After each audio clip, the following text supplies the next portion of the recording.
अगर नमक ही खराब हो जाए तो नमक को कौन दुरुस्त करे। एक बदवी शख्स ने अपने ही कबीले की एक लड़की से शादी की जो खुश इखलाक, बाअदब, पाक दामन और दीनदार थी। शादी के एक साल बाद उस शख्स का अपने एक चचाजाद से सख्त झगड़ा हो गया, जिसके नतीजे में उस शख्स का कत्ल हो गया। कबीले के रिवाज के मुताबिक शोहर को अपना इलाका छोड़ना पड़ा। वो अपनी बीवी को साथ लेकर एक दूसरे कबीले में जा बसा। नए कबीले के बदवी मर्द अक्सर कबीले के सरदार की मजलिस में आते, जहाँ बातें होती और कबायली अमूर पर मशवरा किया जाता। वो बदवी भी इन्हीं में शामिल हो गया। एक दिन सरदार का गुजर बदवी के घर के पास हुआ। उसने बदवी की बीवी को अचानक देख लिया। उसके हुस्न ने सरदार का दिल दिमाग अपने कब्जे में ले लिया और उसके दिल में एक शैतानी ख्याल आया, किसी तरह शोहर को घर से दूर कर दिया जाए ताकि वो अकेली औरत के करीब जा सके। सरदार मजलिस में आया, जहाँ बदवी भी मौजूद था, और सबके सामने कहा, मुझे खबर मिली है कि करीबी कुछ इलाके हैं जहाँ बहार आ चुकी है। मैं चाहता हूँ कि वहाँ 4 आदमी भेजे जाएं ताकि तस्दीक करें। उसने 4 आदमी मुंतखब किए, जिनमें बदवी भी शामिल था। उन इलाकों का सफ़र 3 दिन का था। सफ़र की रात जब अंधेरा छा चुका और लोग सो चुके, सरदार बदवी के घर की तरफ रवाना हुआ, जहाँ औरत अकेली सो रही थी। जैसे ही वो दरवाजे के करीब जा पहुंचा, एक सतून से टकरा गया, जिसकी आवाज़ से औरत जाग गई। उसने खौफ से कहा, कौन? सरदार बोला, मैं वो सरदार हूँ जिसके कबीले में तुम आकर बसे हो। औरत ने कहा, खुशामदीद, इस वक्त आप कैसे आ गए?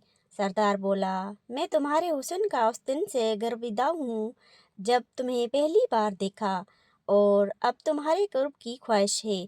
औरत ने पुरसकून अंदाज और पुख्ता लहजे में कहा, मुझे कोई एतराज़ नहीं, लेकिन एक शर्त है, एक पहेली है। अगर तुम इसे हल कर लो तो तुम्हें वो मिलेगा जो तुम चाहते हो। सरदार ने खुशी से कहा, जो शर्त लगाना चाहो मैं कबूल करता हूँ।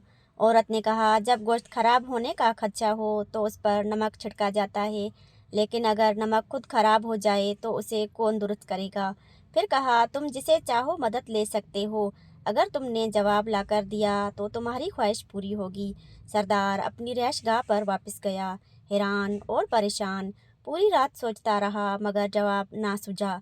अगले दिन मजलिस में उसने बुलंद आवाज़ में कहा, जब गोश्त खराब होने लगे तो उस पर नमक छिड़का जाता है, लेकिन अगर नमक ही खराब हो जाए तो उसे कौन संवारे? लोगों ने मुख्तलिफ जवाबात दिए, लेकिन कोई भी जवाब सरदार को मुतमईन ना कर सका। उनमें एक अक्लमंद साहिब इल्म दीनदार शख्स बैठा था, जो खामोश रहा। जब सब लोग चले गए वो शख्स वहीं बैठा रहा।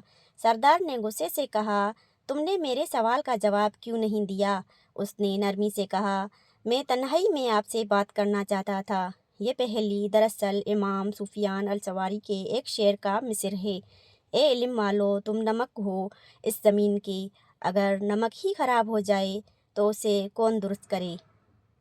मुझे लगता है वल्लाह इल्म के आपने एक दीनदार और बाइफ़्फ़त औरत को बुरे इरादे से बहकाना चाहा, और उसने आपको इज़्ज़त के साथ रोक दिया, बगैर आपकी रुसवाई किए। उसने अपनी इज़्ज़त, शोहर और आपकी पोजीशन को बचाया, और इस पहेली के ज़रिए आपको शर्मिंदगी से बचाते हुए आपको राह रास्ता दिखाना चाहा। औरत का मतलब था कि कबीले के मर्द गोश्त की मानंद हैं। अगर इनमें से कोई बिगड़ जाए तो उसे सरदार दुरुस्त करता है, लेकिन अगर सरदार ही बिगड़ जाए तो उसे कौन सुधारे? आपको नमूना बनना चाहिए था। अगर रहनुमाई ही फासिद हो जाए तो पीछे चलने वाले भी बर्बाद हो जाते हैं। औरत ने जो किया वो कमज़ोरी नहीं, बल्कि हिकमत, समझदारी, गैरत और इज़्ज़त की अलामत है। सरदार ने जब ये सुना तो उसका दिल लरज़ गया।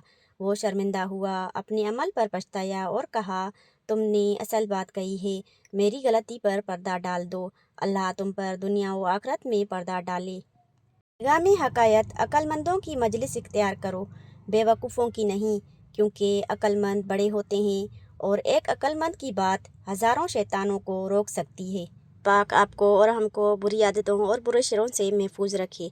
वीडियो देखने का शुक्रिया। दोबारा हाज़िर होंगे एक नई कहानी, एक नए पैगाम के साथ। तब तक के लिए दीजिए इजाज़त। अल्लाह हाफ़िज़।